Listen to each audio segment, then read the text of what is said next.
Now, Dr. Jordan became a board-certified surgeon in 2004, but for 18 years before that, he was career military. He joined the National Guard in high school, then the Army, where he became a Special Forces weapons expert and medic assigned to the Caribbean, Japan, Korea.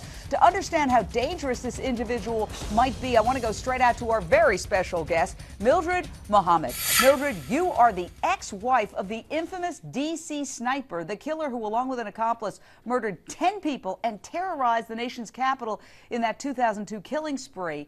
And you've written that you believe you were the ultimate target, that all of that was to get at you. So what are your thoughts about this current suspect? Do you think he could be a danger to strangers out there, given his obvious connection to this woman who was shot, and then the fact that he's a weapons expert?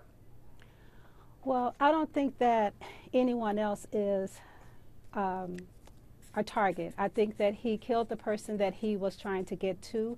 I also believe that this was already a plan that he had already put in place.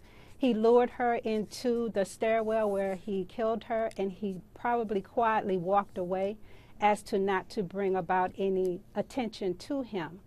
Since all of the vehicles that he owns has been accounted for, leads me to believe that he probably rented a car or borrowed a car from someone.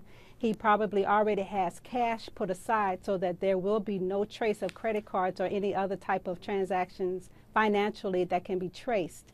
I think he was very skillful in what he did. He's in the special forces, which means he was trained, and he needs to be tracked, and he needs to understand that he will be caught. But it will take some time for that to happen. Thank you. Very good analysis. I want to go out to an anonymous doctor who worked as a resident under Dr. Jordan.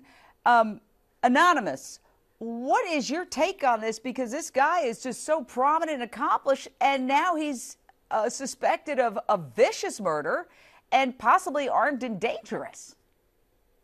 Well, you know what? I have to tell you that I got a phone call from one of the other residents last night telling me the news, and none of us were shocked because he is an excellent surgeon.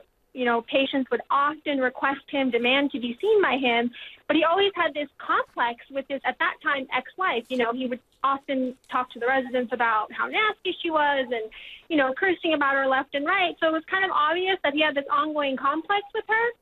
But it was surprising in the sense that he's such a great surgeon. He's very professional in every other sense. I mean, I don't know. The whole thing is just too interesting. Did you get the sense that he could explode and attack this nurse? I mean, the thing was, he always kind of had a temper. But, you know, he's kind of from that old school surgeon mentality where they often do have tempers and get away with it because they're so good at what they do.